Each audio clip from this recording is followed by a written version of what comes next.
In our next session, we have a panel who are going to share with you some of what they've been doing to raise critical community issues through the lens of data and technology. The panel will be led by our Director of Developer Experience, Chris Metcalf.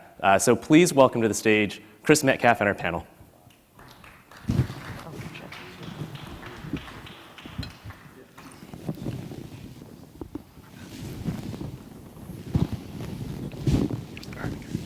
Oh, thank you. All right. Hi, everybody. It's a good crowd out here. So I'm Chris Metcalf. I'm Socrata's Director of Developer Experience. And I have here a panel of some great people who are very experienced in working with a government as civic hackers and running hackathons and things like that. We've got Eder from DataMade and the Chicago Hack Night. We've got Jack Madans from Code for America. And then we've got Carey and Nadeau from Open Data Nation. Yes. And we're here to talk a little bit about how you can engage better with your developer community and how you can create a relationship with them where it's a two-way street, not just a one-way street. So first we're going to start out with some slides. And Derek's going to go first. Ooh, I got a clicker. All right. Clicker. Next one. OK, great. Hi, everyone. So this is actually my second Socrata Customer Summit. I think I'm 2 for 2 so far, so this is great to be here. Last year, how many of you went last year and heard, did you hear my talk about sort of the same kind of thing? OK, I'm going to try to not like rehash a lot of the same things I said. Instead, I'm going to talk about a particular story. But before I get to that, I'm going to talk a little bit about who I am. So as Chris mentioned, I'm a co-founder and partner at a company called DataMade. We're a civic technology company in Chicago. We've been around for about 3.5 years. We build civic technology projects for government, for academia, for journalists, and also research and advocacy organizations throughout Chicago, but also nationally and internationally as well. I'm also the organizer of the Chai Hack Night. It is the country's longest running recurring hack night. We've been meeting every Tuesday for almost 4 years now, and we've had 179 events. We've grown from about 4 people at the very first one back in 2012, and now we're averaging about like 90 people. So it's become kind of this epicenter for a lot of the civic innovation in Chicago. So I'm going to talk to you guys about a fun story. This happened this year. Anyone here familiar with campaign finance disclosure and like, oh yeah, fun stuff, right? So in Illinois, we have this website that's run by the Illinois State Board of Elections. And it is a website that's built around 1995, I think. And it's got a ton of amazing information. It's got things like every committee that's ever been registered, political committee that's ever been registered in the state of Illinois. So this is stuff in Chicago, but stuff in like the most rural, tiny towns. And any candidate that is associated with these committees are also on in this sort of website that you can access by going to that previous page and typing in a search and then seeing information like this. This is the search box. This is like how you would get data out of this particular system. I would like to describe it as just like a little bit obtuse. It's a little hard to use in that you need to know what you're looking for before you can look for it. Maybe you could describe it as a bit Kafka-esque. And so this is what this is what people are confronted with when they want to find this information. And so as being open data evangelists and open data experts, we're like, well, we want to liberate this data. We would love to have access to this data, but they don't make it available for just bulk download. You have to only get it through this website. We tried to have some conversations early on with them about releasing it, and there's just not really much of an interest to it. So we decided to do what a lot of people in the civic tech world that are on the outside of government do. We scrape. Has everyone ever heard of that term before, scraping? It's not this. It is basically writing code that looks kind of like this sometimes, that goes and pretends to be a person and clicks on every button on every link on every page and saves that page and then tries to parse it and turn it into something that's actually usable. Scraping paint. It is kind of like scraping paint. Yeah, it's as painful and annoying as scraping paint off a house. But sometimes it's the only way to get data. So we started scraping this website. And that went around for a while, and we ended up saying, hey, this is a great thing to make available. We have it. We're scraping it every day. And we decided to make this data available for anybody to download. And we made this website called electionmoney.org, and it does exactly what it says right there on that screen. If you're interested in this data, you can download 20 years of campaign finance data down to like the individual donation. There's over like 3 or 4 million of them. So very rich data, very awesome, right? So that was going on for a while, and that was great, and journalists and reporters were using this thing. It was a great resource. And then, unfortunately, this happened. One day it stopped updating, and we realized very quickly that they were blocking us, that the Illinois State Board of Elections had found the place that we were running the scraper, and they basically said, don't let them access this website anymore. Incidentally, we also personally couldn't access the website because it was running from a similar IP address that we had, so I actually couldn't go to the website anymore. Funny when that happens. So we're like, well, this sucks. We want this data. So we decided to get on the phone with people, and this is where the Illinois Campaign for Political Reform comes in. They're a group based in Chicago, and they're all about furthering transparency around campaign finance, and they've been around for about 20 years in Chicago. We knew them a little bit. We actually got some help from them on that election money website, and we decided to have call them up and say, what should we do? Maybe we can have a conversation with the State Board of Elections. So we all decided to get on a phone call together with them and ask them if they could first maybe stop blocking our scraper. We got a response sort of like, well, your scraper is are treating your scraper as an attack on our website. We would call it a denial of service attack. We're causing a catastrophic number of errors. We are not going to unblock the scraper. And so at that point, I was like, well, I would love to just not have to scrape at all. Could you then make this data available in some sort of bulk format? And after a lot of roundabout, figuring out what it would actually take for them to do that, they agreed to do that. And that actually ended up with a release of this data. All the committees, candidates, and officers, every individual donation and expenditure, like I said, around 4 million of those, 20 years of data, updated every day. So this is an unprecedented release of data. The only catch to it was they only wanted to give it to us in a FTP password secured folder. And at that point, I was like, well, I'll take it. This is totally a victory. I would wish if you would just release it publicly, but they weren't comfortable with that, so we took that data. And then we decided to actually do something even more engaging with this data than just let people download it. We teamed up with ICPR, that organization I mentioned, the Campaign for Political Reform, and we built Illinois Sunshine with it.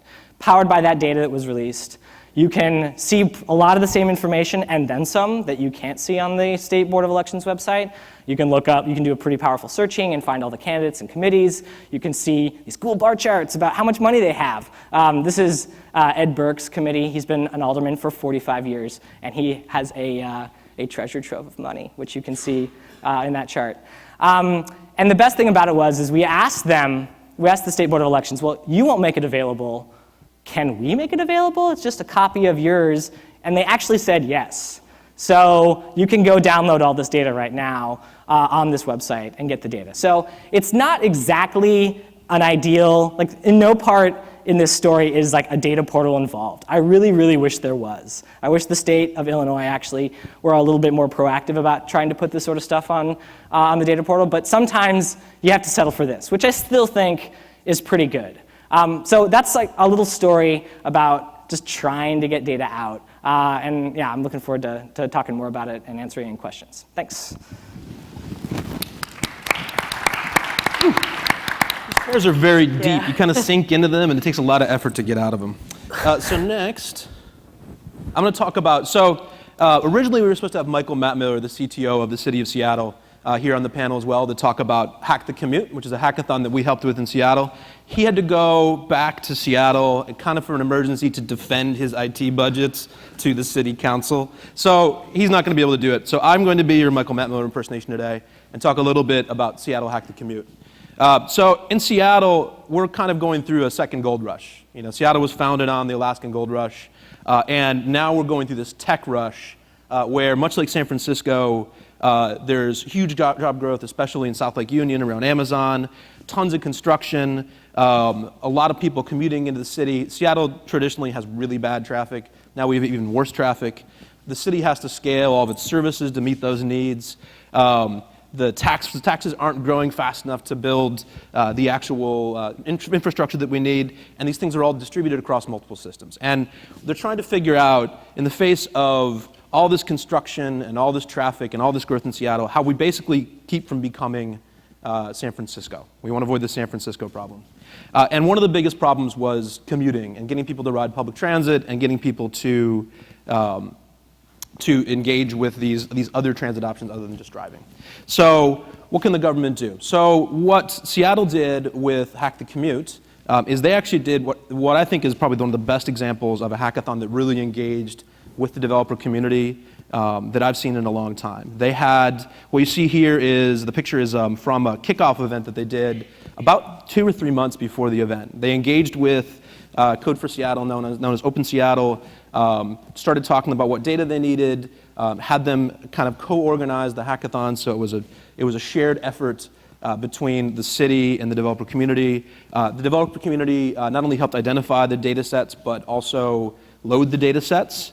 They engaged with local universities and hackerspaces and advocacy groups, and then also government agencies. And the result was Hack the Commute, which was this amazing hackathon. They had something like 150, 200 different data sets, about 150 participants.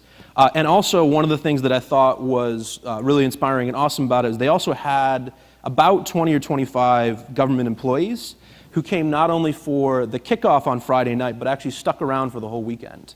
And they were running office hours about data, they were embedding with teams, they were providing project ideas, and that interaction between the government and the people at the hackathon led to some great results like that Access Map project that you saw yesterday up on this same stage. And I just wanted to highlight Hack the Commute as an example of a really awesome collaboration between developer community and a government, and I'm going to kind of represent Michael in the Q&A and kind of answer some questions about that as well. So, going on next to Jack. You can get out of your chair. Oh my God, it's kind of tough, you're right. Good afternoon, guys. I'm from Code for America. How many of you guys know about Code for America? Oh my God, I don't think there's a room where a high percentage of people would know about Code for America. Awesome. So I won't belabor you guys too much with the point. I think that the perspective I'm going to give you guys or attempt to give you guys in this presentation is as someone who about 3.5 years ago helped co-found the Code for America Brigade, which is Code for America's volunteer force. And my hope, and then after that, helped start our peer network for government officials. And so I've seen both sides of the psychology, and I'm going to attempt to create a bridge in the next 4.5 minutes that you guys can walk over to open data and civic tech success. I'm trying to control expectations here. So Code for America is an organization dedicated to making government more user-centered, data-driven, and iterative. And that is really kind of based on our belief that government can work for the people, by the people, in the 21st century. But one of the significant barriers to that is that in the 21st century, government is inextricably linked to the digital.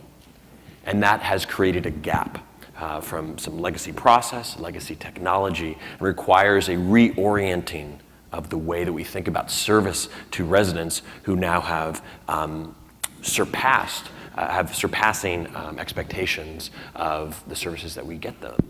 And so at this conference and all along your open data journey, I'm sure that you've been called, you guys are the open data pioneers, the civic tech champions that are going to bring this new reality. And you're kind of saying me, and you're saying yes you, and you're saying yes me. And then all of a sudden, you might find yourself at a place that looks a little bit like this, which is, this is my hometown brigade in Oakland, called OpenOakland.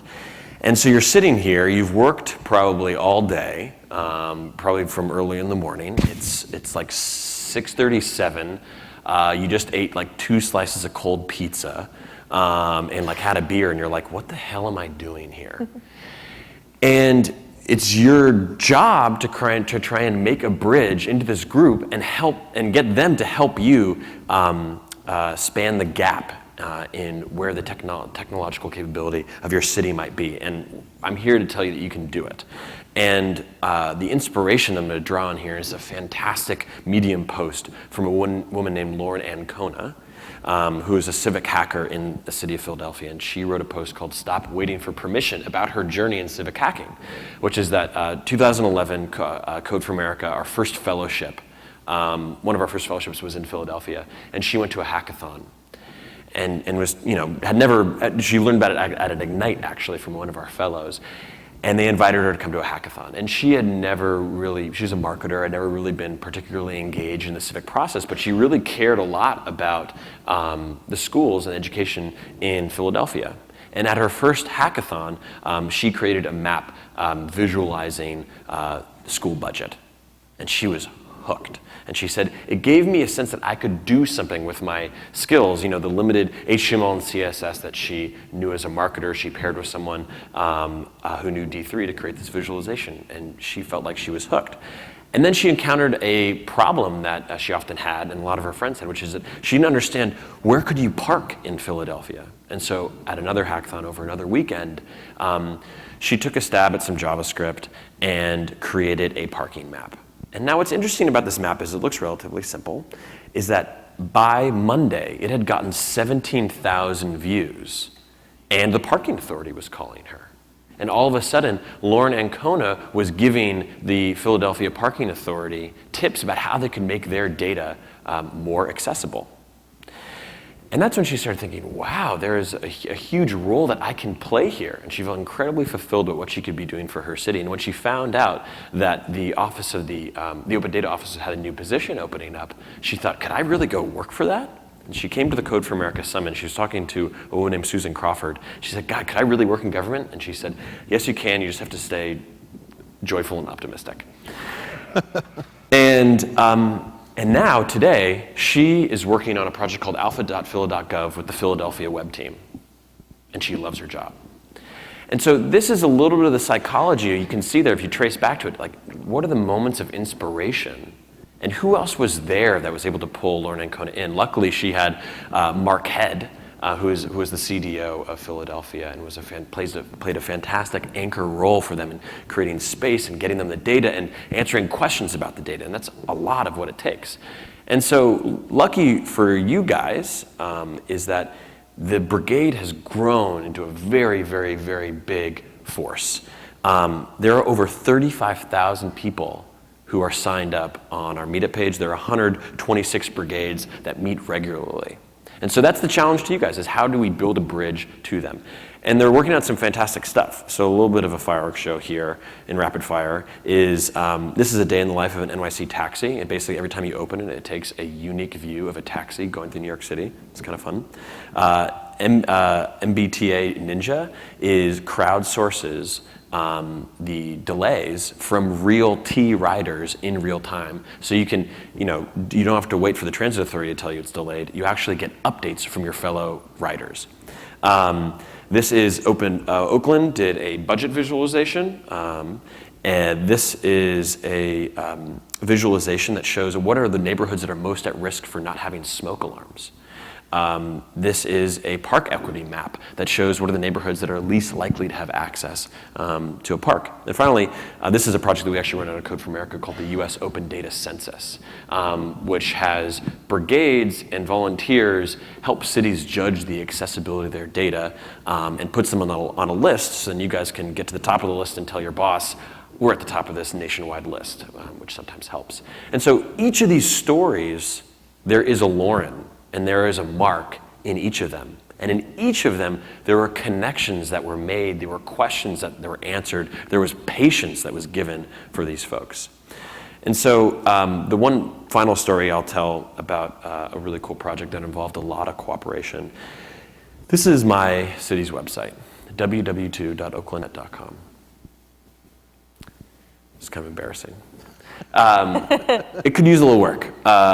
And in what we, as a volunteer project with the Oakland Brigade, they made a project called Oakland Answers, which is they had residents and city staff get together to answer the most common questions that people typically go to the website for, like, how do I report an abandoned vehicle? And instead of having a 6-page PDF document to download, they have 3 easy steps that you use. A collaboration between resident and government subject matter expert to simplify the process.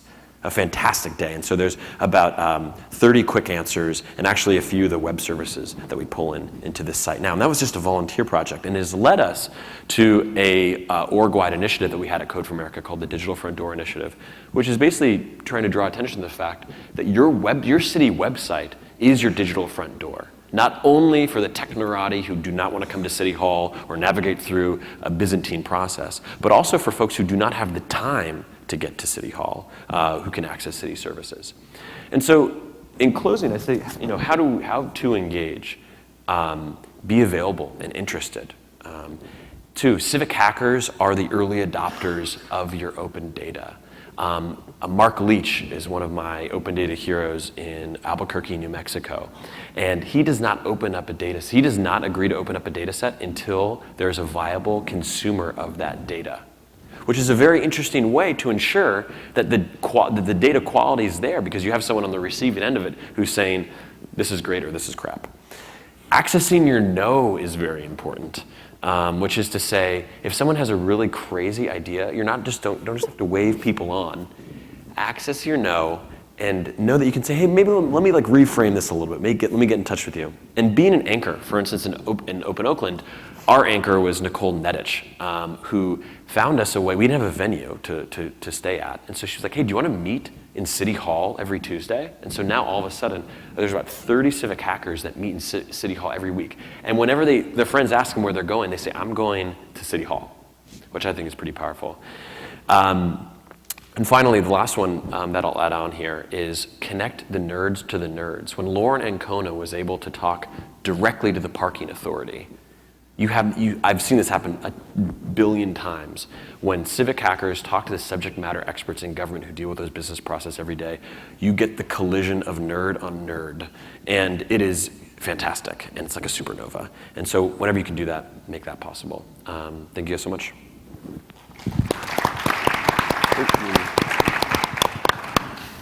Do you have a slide for me? Oh, yeah, if you click the slide, then she got her Thanks. intro slide. Hi.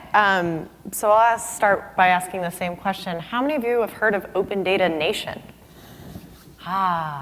We've only been around for about a year, so I'll give you a pass this year. Next year, I'll ask the same question. Hopefully, you'll have heard or remember this presentation. I'll mention our name is, we did change it from Open Data Discourse. I started a company in 2014 at MIT in academia, and discourse is a much more pleasant word in that environment. Everyone was like, yeah, discourse, great word for your company. In the real world, people were like, what do you do? I don't understand. So we changed it to Open Data Nation. We have a really simple mission. Let's put open data to good use.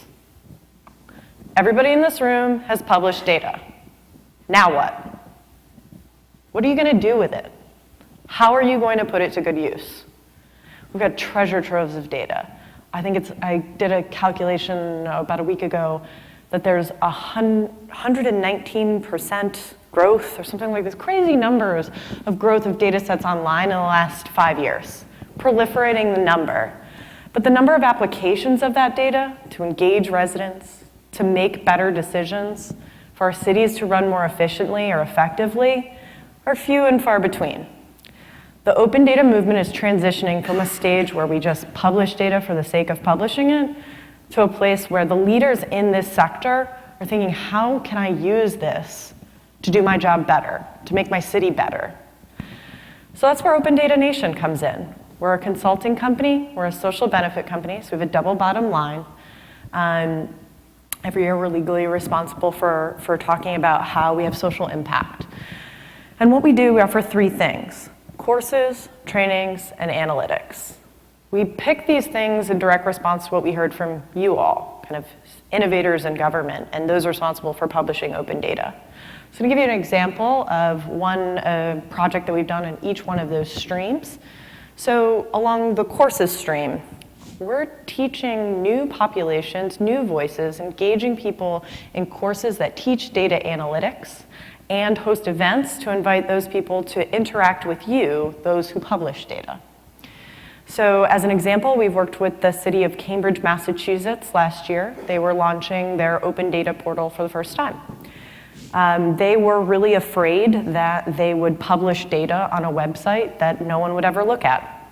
Not only was it like publishing a book in a library to collect dust, people weren't even aware that the library existed, because it didn't exist 3 months earlier. So they had this great public resource, they invested a whole ton of money in it, but they needed people to come to the website. So we worked with them to host a hackathon, an online hackathon. We thought, what's some accessible data that we can use to draw interest to a broader selection of data on their open data portal? So we picked traffic crashes, and in consultation with Cambridge over a 3 or 4 month period, we helped them organize this entirely digital online hackathon. And the responses we got were varied and very interesting. We got a project from Ethan. He's a high school student. He did a project looking at traffic crashes around his high school. And he realized that all of the traffic crashes were happening where the big yellow bus parks in the bike lane. Every city planner in the room had this light bulb moment where they were like, I hadn't thought about that. Shoot, like I'm responsible for planning the bike lanes and I hadn't thought about where the buses would park around schools. His insight, his expertise as a high school student helped the city make a better decision about how to keep everybody safe, and in particular, students going to public high schools. So we also offer trainings. We've heard from open data providers or cities that publish open data that one of their big issues is getting their employees to publish data responsibly, understand the value of that data, and prioritize specific data sets for publication. So we work with cities to identify opportunities to train their own employees to be better data stewards. We had an event with the Inter-American Development Bank. They have an open data portal, contains information on all of their investments around Central and South America, from water to natural disaster to public health. They realized that a project that happened in Uruguay was the same project that happened in Peru, looking at water sanitation. The people in Uruguay never learned or never heard from the people doing the same exact project in Peru. They had this problem of siloing information across departments within their organization, something we all kind of in the public sector struggle with. So we hosted this really kind of fun event called speed dataing. We sat people down across from one another for really short conversations and made introductions across silos that had never had the opportunity to talk over the subject matter of data. From that experience, they've got a whole new data portal design. They have new collaborations that will be happening over the coming year, and they're looking to really raise up some of the data stories of the new collaborations that occurred. And last but not least, we do analytics. We found that organizations, like we've seen some really cool stuff presented today by Code for America and DataMade and Socrata. How do I get that to my city? Like, how do I get that application, that taxi cab application or food inspection violation algorithm or whatever it may be that you keep seeing happen in cities around the world, but you want for your own city? Well, what we've seen is that maybe you don't have knowledge of really good projects out there. Maybe you have data, but you don't know how to use it yet. Or maybe you don't have a data scientist on staff. Like, some of these projects take a background in data science and statistics to implement. So again, Open Data Nation has worked with clients like Montgomery County, Maryland. We're taking their food inspection violation data, building an algorithm that predicts more violations and sooner, hopefully, fingers crossed. This isn't a unique project. It's happened already in Chicago and in San Francisco. There's 450 cities in the US that publish data on Socrata's platform around food inspections. And I can only name 3 that have incorporated them into an algorithm that predicts violations and helps prioritize inspectors' time to identify really unsafe and unsanitary conditions in restaurants.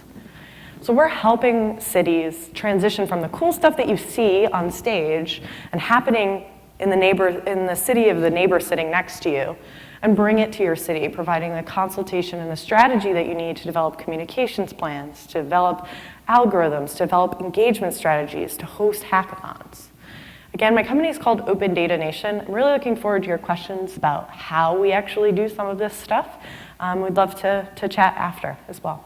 Thank you. All right, now we're going to get into the question and answer portion. We've got about 11 minutes left, so I'm going to do about, I think, 5 or 6 minutes of canned questions, and then we're going to throw them out to the audience. If nobody has questions in the audience, I'm going to point at random people, and you're going to have to ask a question no matter what. So you don't get out of this one for free. Everyone just like leave. Unless you just, Yeah, he's going to run away now. No, you can't leave. Don't leave. She's lock the door. All right, so let's start with, I'll start with Derek. I'll ask you the first question because Sure, you're on the go for left. If you're a government and you've never engaged with your developer community, what's the highest, like what's the thing that you can do that has the most impact as a first step? There's 2 things I would say. The first is release open data. That's the reason that I am here right now. I'm a developer. I've been doing that in Chicago for 10 years now. But before I started doing this, I kind of knew what open government was. There was a group in Chicago that was doing it called OpenGov Chicago, and they were advocating for it, but they were kind of just sort of, that's all they could do, right? Because there wasn't a lot of data. And then we got a new mayor, and that mayor decided to have an open data policy for the first time, and they released data. And that is when I showed up. That's when I was like, oh, I can do something with this. I can make something interesting with this. So release data and make sure that it's real data that's interesting. I mean, we've seen a lot of cities out there release a ton of data already. It's pretty clear what some of the really powerful and highly asked for data sets are on. I think Mark Head likes to use buses, so transit data, bullets, so crime data, and budgets, so budgetary information. So those are 3 good places to start.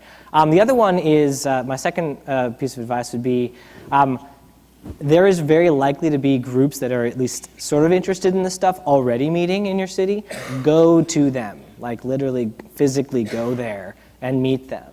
That is like an amazing first place to start, just because you'll realize just what you already have, and you might be surprised.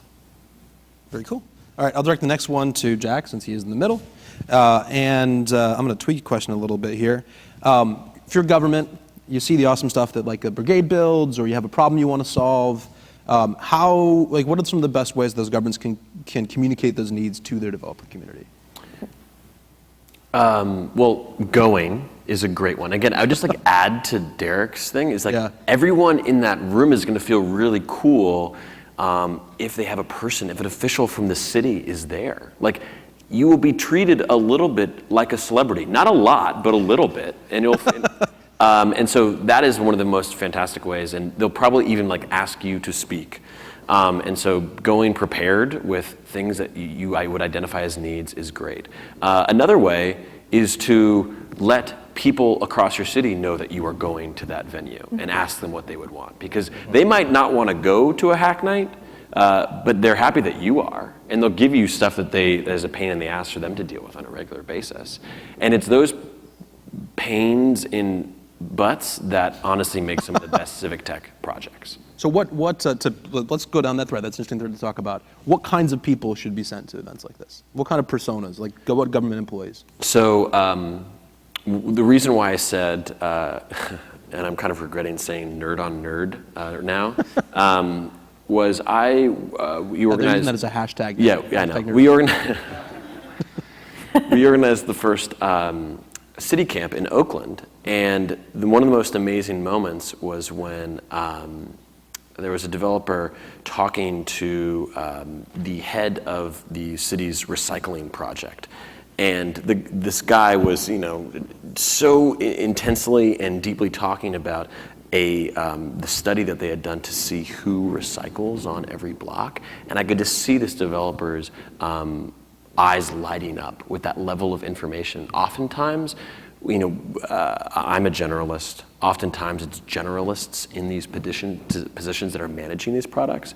So what I'd say is, if you can go every time and then you can bring along someone new every time, that is such a winning way to access a new level of subject matter expertise while also remaining the continuity in the acre with a brigade or a group. Yeah, and if I could pile onto the nerds thread, I would say that especially in the beginning, it's good to bring technical people. The Tom Schenk, who's the chief data officer for the city of Chicago, is a regular at our hack night.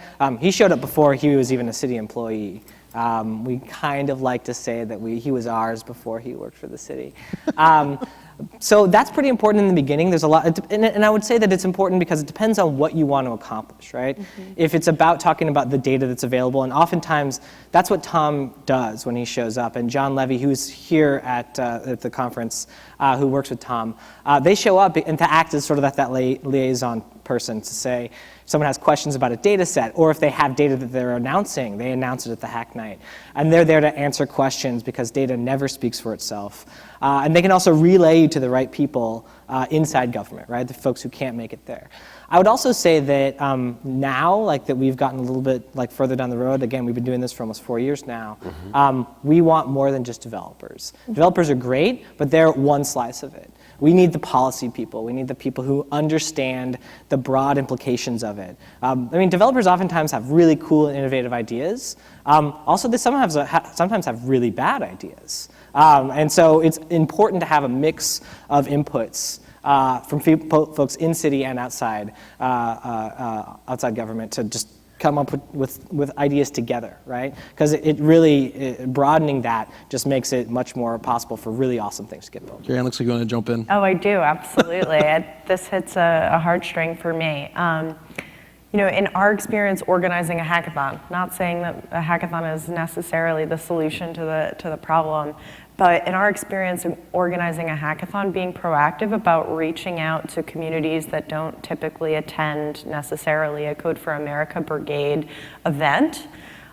We had in the hackathon about traffic crashes, a strong senior citizen community. I didn't realize that seniors are very likely to be hit by vehicles. As a population, they're more likely than any other age group to be hit by a car. I don't know why, maybe they're shorter and less visible, unclear.